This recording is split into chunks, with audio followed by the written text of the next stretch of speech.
Bueno, y quiero conectar eso último, y déjenme decirles que, bueno, ya hablamos incluso de la pastora fuera del aire, qué linda visita de nuevo a la iglesia. Hermosísima, y estuvo, y ya empezó el recorrido por las parroquias. ¿Sabes que de enero a marzo empieza el recorrido por las parroquias? Además que hubo, por supuesto, la homilía del administrador apostólico de Barquisimeto, que es el obispo de San Felipe, Monseñor Basabe, que hizo una muy religiosa, muy teológica, pero también muy venezolana, homilía, que fue de enorme impacto. Sí, con algún fragmento, de hecho, en redes sociales.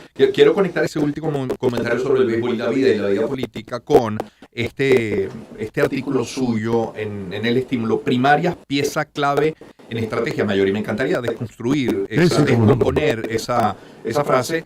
Bueno, ¿qué son las primarias? Las primarias son una meta, es una alcabala, es un trampolín, es un puente. ¿Qué son las primarias? Pero una meta no, es todo lo demás que dijiste. Yo creo que la primaria es una forma para resolver de modo transparente la cuestión de la candidatura presidencial, que tiene que ser, por lo tanto, lo más abierta posible, de forma de legitimar con mucha fuerza a la persona escogida, pero al mismo tiempo deslegitimar lo que es previsible, que es que haya otros intentos animados desde fuera del mundo opositor por competir por ese espacio. Pero también es una oportunidad para reconstruir o rearmar acuerdos que están muy deteriorados, evidentemente. Ahora, por eso yo digo que eso es esa clave, porque que se resuelva eso bien, como decía mis mayores, que eso salga con bien. Que si eso sale con bien, es una solución para esa parte del problema que te permite, mientras tanto, trabajar en cosas que son muy centrales, que son, como se refieren a los acuerdos, digamos, estratégicos y al mensaje derivado de eso, porque a mí me llama muchísimo la atención. Normalmente los políticos somos, pues, porque ese ha sido mi oficio durante muchos años, aunque ya no lo ejerza, ¿no? Somos señalados como que demasiado afectos a seguir a la opinión pública.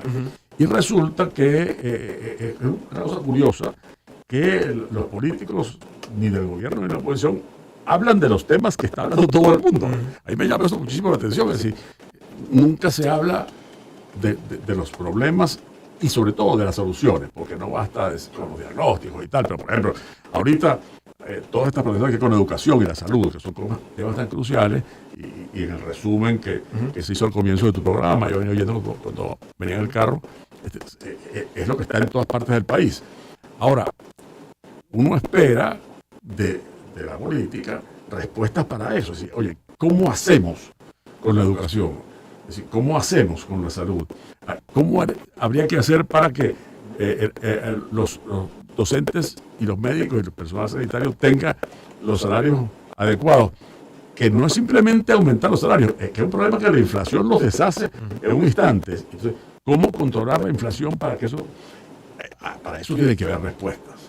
Y eso sin duda es una carencia del debate que para mí es muy importante resolver, ¿no? ¿Y por qué?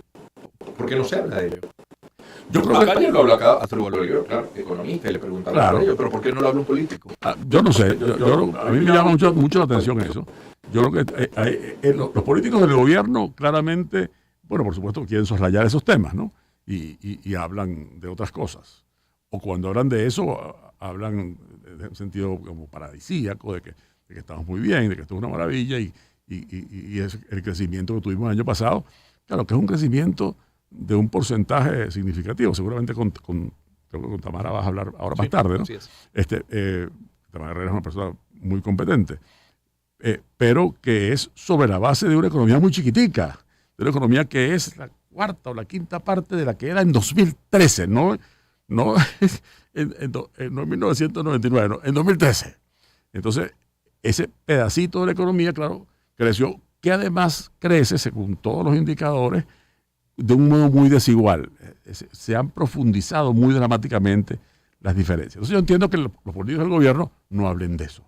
Ahora, los políticos de la oposición no entiendo por qué no hablan, Porque no solo, repito, denunciar, es decir, no es decir lo que todo el mundo sabe, sino, oye, ¿cómo podemos hacer? ¿Qué podemos hacer? Es decir, ¿qué deberíamos hacer para esto? ¿A dónde deberíamos dirigir acuerdos que le den estabilidad a esas políticas? Porque además las políticas, para que sean exitosas, requieren ser sostenidas en el tiempo. Y ese sostenimiento en el tiempo requiere de una base de apoyo, evidentemente política, pero también social, ¿no? Que a mí me impresiona muy gratamente todo esto que ha pasado en el movimiento empresarial, que hay propuestas, que hay ideas y que hay una visión muy constructiva. Me preocupa que no haya una correspondencia en el movimiento sindical, porque esa pata social coja no es bueno, ese desequilibrio de la sociedad. El movimiento sindical ha vivido una crisis continuada en estos años, peor que la de la política, aunque ahora reviva por esta vía de la salud. Entonces, ese es un rompecabezas que a la política no le corresponde armar a solas, porque nunca está a solas, pero que tiene que contribuir a armar. Ramón Guillermo Avelino, nuestro invitado. Sí, las primarias son pieza clave en una estrategia mayor. Pieza clave significa que no es la única. ¿Cuáles son otras piezas que le parezca oportuno enumerar? Y luego, ¿cómo definir esa estrategia mayor? ¿Cuál es esa estrategia mayor? Sin entrar en mantras y en dogmas, porque creo que vale la pena controlar las expectativas de todos, porque si no, después vamos a tener que manejar son las frustraciones de todos. Entonces, ahí voy. La estrategia mayor implica, uno, un camino estratégico, y dos, un mensaje que transmita claramente que ese camino estratégico está dirigido a aquello que la gente está viviendo.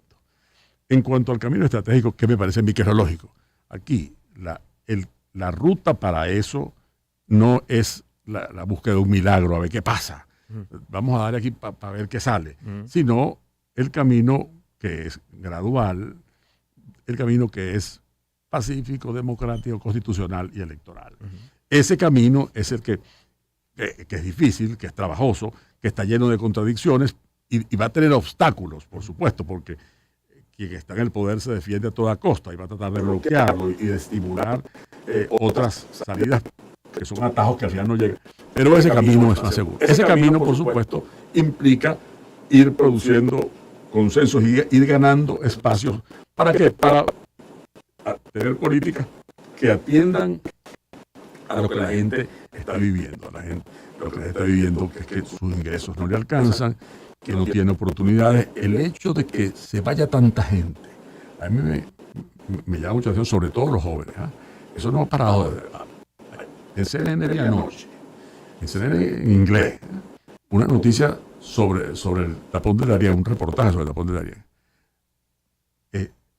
Por ahí han pasado, el año pasado, 150.000 venezolanos, también haitianos y cubanos, 150.000 venezolanos pasaron por ahí durante el año 2022. ¿Por qué se sigue yendo la gente, aunque la economía pareciera mejorar?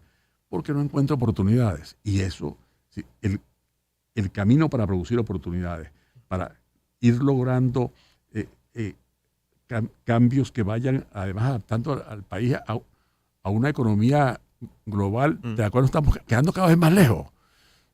El mundo de las nuevas tecnologías, todas esas cosas. Entonces, allí hay mucho que hacer y mucho que decirle a la gente, porque la gente quiere, uno siente, y se ve también en todos los números, ¿no? Así, junto con ese desapego a la política, junto con esa decepción, y no me hablen de eso, también una necesidad de esperanza, una necesidad de cambio, una necesidad de que haya solución para esos problemas de la vida real. Y en ese sentido reconocer como valientes a los miembros de la comisión de primaria. No, pero claro, yo los respeto mucho. Sinceramente, algunos de ellos, que son mis amigos muy cercanos, o inclusive uno de ellos no es nada más mi amigo, es mi hijo. Cuando me dijeron que les habían propuesto eso, y tal, y los vi tan decididos, claro, me no puedo decir animarlos, pero además con mucha emoción, porque Jesús María Casales es decano, es compañero mío de la academia, es uno de los constitucionalistas, para mi gusto, el primer constitucionalista del país, y que asuma ese reto. Pero además, las demás personas que estaban ahí, las mujeres y los hombres que se atrevieron, titulares y suplentes. Son gente toda que está haciendo una apuesta cívica, ¿vale?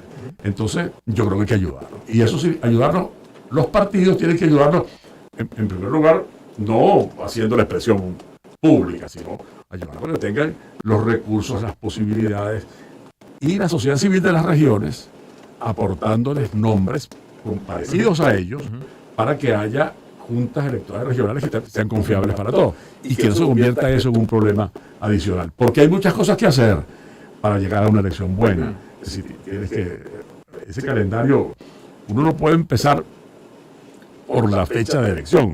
Tiene que empezar por todas las cosas que hay que hacer para llegar a esa fecha de elección, que es necesario fijarla para que todo el mundo se tranquilice. Ramón Guillermo, no sé si nombres, pero sí qué características de hombres y de mujeres venezolanos necesita el país para que se pongan al frente, para que den la cara y luego ojalá puedan ejercer también roles importantes. Porque cuando uno habla con los encuestadores, y lo hicimos en varias ocasiones en el año 2022, igual 2021, las encuestas siguen siendo los mismos nombres, siguen siendo las mismas caras, siguen siendo las mismas figuras. Y está Enrique, y está Leopoldo desde fuera, y está María Corina, que por cierto pide que la votación en la primaria sea manual.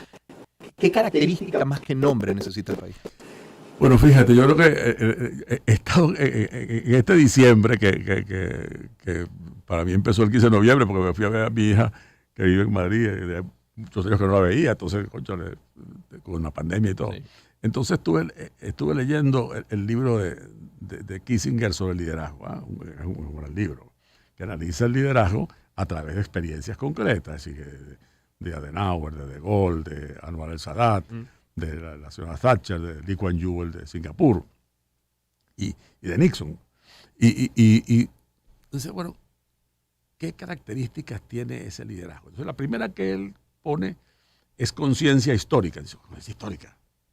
Bueno, sí, porque se trata de saber en qué país estás, qué ha pasado en tu país y por qué ha pasado eso, para poder saber qué puede pasar. Tú no puedes traer, no hay soluciones políticas llave en mano, que tú agarres y dices, habría como una fórmula, o como un mantra, así como, y ya está. No, vale. Resulta que hay una realidad en cada país y en el tuyo. Esa es una primera cosa. Por supuesto, otra cosa que va junto con eso es un conocimiento y comprensión de Venezuela, de la Venezuela que es.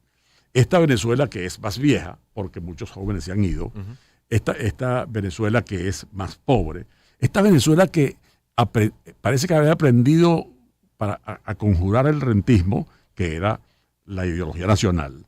El rentismo era verdaderamente la ideología nacional, es decir, no era la socialdemocracia, ni la política cristiana, ni el socialismo, era el rentismo, la adicción a la renta,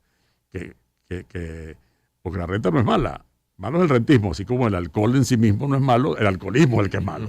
Bueno, pues entonces, pero la Venezuela ha aprendido a conjurar el rentismo de la mala manera, es decir, porque ya no hay renta, pero eso también es una ventaja. Entonces, tú no puedes hacer hoy en día propuestas políticas como si fuera el país rentista de antes, primero porque ya no hay renta, entonces es mentira, pero además porque la gente lo sabe y la gente está buscando la solución con su propio esfuerzo. Entonces ahí está la cosa. ¿Cómo hacemos hay cosas que el Estado tiene que hacer, porque ¿quién va a garantizar educación y salud para todo el mundo si no un esfuerzo estatal? Pero hay muchas cosas que son los ciudadanos, las individualidades, las personas, las organizaciones de las personas, las que pueden hacer, las empresas, las cooperativas, todo eso. Entonces, oye, ¿cómo hacemos para que eso tenga oportunidad? Para darle fuerza a eso. Entonces, allí la conexión necesariamente emocional, porque en este tiempo la razón está en crisis, por eso hay mucho escrito, y por eso la emoción está en crisis en tantas partes, ¿no? La emoción consiste en hacer propuestas que sean sencillas, que sean creíbles y que motiven. Porque nadie va a creer que esto se va a arreglar mañana o pasado con 2 o 3 pases mágicos. Eso es mentira. Por eso... Y tampoco es una sustitución, que quito este bolígrafo azul para poner uno negro, o este rojo para poner uno verde. Así es. Y a mí yo le pido mucho, yo no quiero hablar de nadie en particular porque no es el caso, ¿no? Pero a todos ellos y ellas, oye, tengan cuidado. A veces yo escucho que se proponen cosas que son contradictorias en sí mismas. Y que lo que se traduce en cosas que si la gente no las cree, no entran. Y si las cree, es una decepción que va a venir pronto, porque no puede ocurrir al mismo tiempo. Si tú no dominas la inflación, tú puedes aumentar los salarios y mañana los salarios no valen nada. Lo que vas a hacer es estimular, bueno, como ha pasado, pero si es que no tenemos que explicarlo, eso lo hemos vivido. Ayer lo decías, Drubal, mejorar el poder adquisitivo de la gente es controlar primero la inflación. Así es, punto. Es que si no, es una cosa que es de liberarte, pues sí. Es una cosa elemental. Sí. Pero tú no, entonces tú dices, bueno, yo quiero que voten todos los venezolanos que están en el mundo, pero manual. Acá, un momentico. ¿Y cómo hacemos? 7,5 millones, ¿no? Pero sí, pero además que están regados. Claro. Yo pongo un ejemplo anecdótico, pero mi hija y mi yerno viven en un pequeño pueblo de Georgia que está a 3 horas de Atlanta. Si mañana tuviéramos consulado, no tenemos en Atlanta, que nunca hemos tenido consulado en Atlanta, lo que les queda más cerca sería o Miami o Nueva Orleans, que son lejísimos. Eso queda también a hora y media de Tallahassee. Todo el camino. Entonces, ¿cómo para que se pueda inscribir en el CNE, en el registro electoral, para que puedan votar, tiene que ser inscripción telemática? Pues porque eso me aporta, pero además hay que pensar en votos de ese tipo. Ahora, si el voto en una máquina auditada y todas esas cosas nos produce desconfianza a una parte de nosotros, el voto telemático, dime tú. Pero, y entonces, ¿cómo van a votar esos venezolanos? ¿Cómo van a votar? Que están regados por el voto. Entonces, no puede haber mejores remuneraciones sin que haya mejores, sin que haya control de la inflación. No puede haber voto en todas partes si no se vota de un modo, es decir, con las tecnologías nuevas, sí, utilizándolas. Y así en cada una de las cosas. Es decir, hay ahorita un gran acento en la economía petrolera, sí, por parte del gobierno, pero resulta que el mundo entero se está moviendo en otra dirección. Y Venezuela tiene como afrontar esos retos energéticos. Pero hay que ponerse en eso. Y hay que tener para eso, de forma que ya no es la política pública venezolana ya no consiste en administrar bien la riqueza petrolera. Consiste en ver cómo hacemos para que haya otra riqueza a la cual nosotros puedan acceder. Hablando de riqueza y de economía, es Ramón Guillermo Aveledo que nos acompaña. Analistas políticos y económicos coinciden en decir que este año 2023 pues, habrá un esfuerzo del Ejecutivo en materia económica para tratar de generar un bienestar que, bueno, que es lo justo, pero además es mandatorio y que sería además una extraordinaria estrategia de propaganda de cara a unas elecciones el año que viene, ¿no? Pero ¿cómo prever este año 2023? ¿Qué debemos esperar de este año 2023 en lo político? ¿Es un año de transición? ¿Es un año de antesala? ¿Es un año de víspera electoral? ¿Qué vamos a encontrar en el mundo opositor y en el Ejecutivo en ejercicio? El Ejecutivo ha estado en este tiempo dedicado, su prioridad obsesiva es permanecer en el poder, a costa de lo que sea, inclusive a costa del bienestar de los venezolanos, porque los recursos que se ha agenciado por la vía del oro, el arco minero, por mejorando un poco la cosa petrolera, esos recursos que se ha agenciado los ha invertido en sostenerse. Yo creo que a todo el mundo le conviene, no solo al gobierno, por cierto, que haya una cierta mejoría en la economía, porque también la gente lo necesita, punto. Y además, en la medida en que la gente tenga una situación económica menos apremiante, depende también menos del Estado. Y eso es bueno para la libertad en general. Entonces, yo creo que el gobierno va a administrar los recursos que se agencien, si estas cosas se permiten un cierto desahogo, aunque tiene un peso de deuda fuerte. Antes sí, con, desde luego, las excusas de por qué la cosa no está bien y echar la culpa a otros en la onda de seguir. Y va a tratar de hacer lo que viene haciendo desde antes, que es introducir elementos que desunan a la oposición, que desanimen, que desalienten.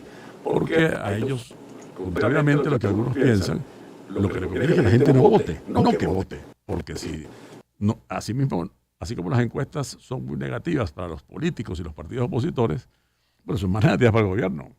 Y el volumen, la proporción de personas que desean un cambio es mucho mayor. Entonces ellos quieren que vote la menor cantidad de gente posible. En el plano de los opositores. Sí. En el plano de los opositores, bueno, yo aquí confundo lo que debe hacerse con lo que yo deseo que hagan. A ver. No te lo niego. ¿Qué deseo yo que hagan? Que haya una elección primaria transparente, lo más abierta posible, de forma que no le dé a nadie excusa para que el que no participe, porque tiene otros compromisos, lo decida por su responsabilidad y no porque yo te dé la excusa de que yo a ti no te dejo entrar. Entonces que hay una primaria muy abierta, con tanta participación como se pueda lograr. Sobre eso hay experiencia en la oposición ya, la oposición lo ha hecho, la oposición hizo una primaria donde votaron 3 millones un poquito menos de 100.000 personas más. Una cosa bárbara. Es la elección primaria más concurrida en proporción de la historia de la humanidad. Es una barbaridad. Eso pasó. Ya se sabe cómo hacerlo. Pero también dedicarse a ese trabajo de unificación estratégica para tener un mensaje con suficiente empatía para que la gente vuelva a mirar para acá, porque la gente no está mirando para este lado. Porque del gobierno no espera y de la oposición, ¡ay, qué fastidio! Entonces, bueno, eso tiene que resolverlo. Yo entiendo y creo no equivocarme que cuando se habla de esa estrategia mayor con la que titulabas el artículo, primarias, pieza clave en estrategia mayor, no sé por qué se me viene mis vacaciones estas últimas 2 semanas en España. Y yo le decía a mi familia, yo le decía, mira, el gran aprendizaje de estas vacaciones es la tolerancia y entender que tenemos que estar abiertos al cambio. ¿A qué me refiero? En el viaje fue mi hijo de 6 meses, mis hijas de 11 años, Gaudí que tiene 41 y yo 51. Son agendas absolutamente distintas, son tiempos diferentes, son intereses absolutamente contrapuestos en algunos casos.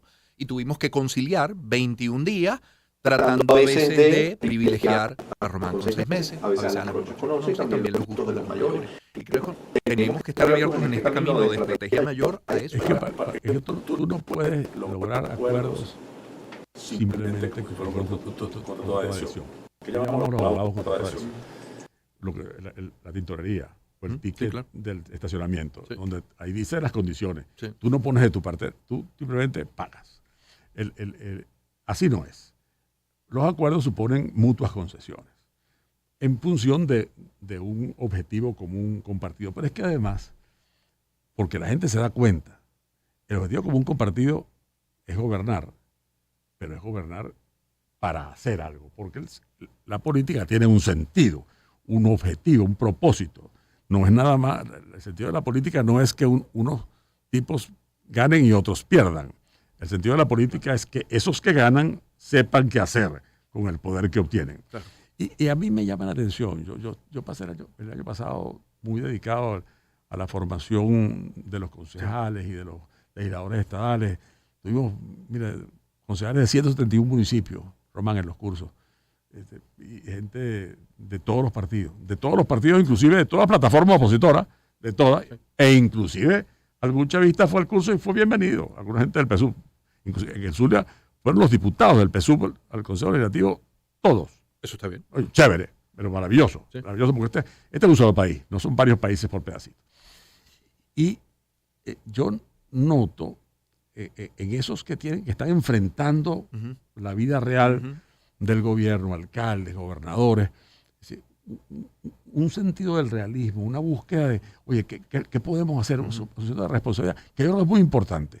Es muy importante. Sí. Y tú sabes que en el Zulia, la mayor parte de las leyes aprobadas por el Consejo Legislativo, las leyes regionales, fueron por unanimidad. Por unanimidad. Entonces se puede. Se puede.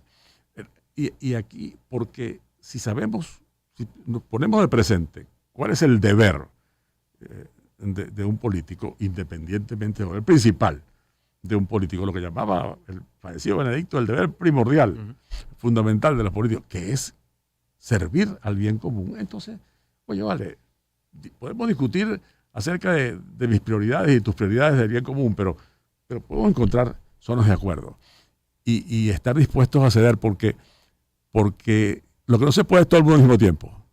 ¿Sí? Para que muchas personas que yo conozco y estimo tengan su oportunidad, que yo deseo que la tengan, de ser presidentes o presidentas de la República, bueno, tiene que haber cambio, porque si no, no hay. Si no, no van a tener oportunidad. Y van a ir. Yo no quiero que a ellos les pase lo que le pasó a mi generación. El único presidente de la República de mi generación va a ser Hugo Chávez. El único. ¿Vale? Y mi generación, una generación muy preparada, los que tuvimos más chance de estudiar, los que tuvimos más chance de vivir en democracia, más chance de hacer posgrados, de tener experiencia de gobierno. Uno solo llegó, que no era exactamente de los más preparados. Fue el que llegó. Y no va a llegar ningún otro. Yo no creo. Que no quiero que le pase a estas generaciones lo que pasó a la mía. Y por eso es que me gusta tanto, y a veces siento que giran contra la cuenta de mi paciencia y me fastidia eso. Pero bueno, ¿cómo se hace? Yo sí mantengo la esperanza. Yo sí la mantengo. ¿Por qué? Porque también aprecio, valoro el sacrificio que han hecho. Porque no es tampoco... No es un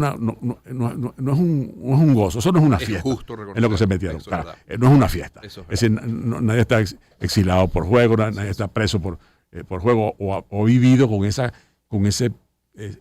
espada de Damocles encima, de que tu teléfono está intervenido, de que mensajes están vigilando. Eso tiene un valor. Tiene un valor que hay que acreditarlo, hay que reconocerlo, pero también espero que ellos reconozcan que hay muchas cosas que ajustar. Claro. Muchas. Claro.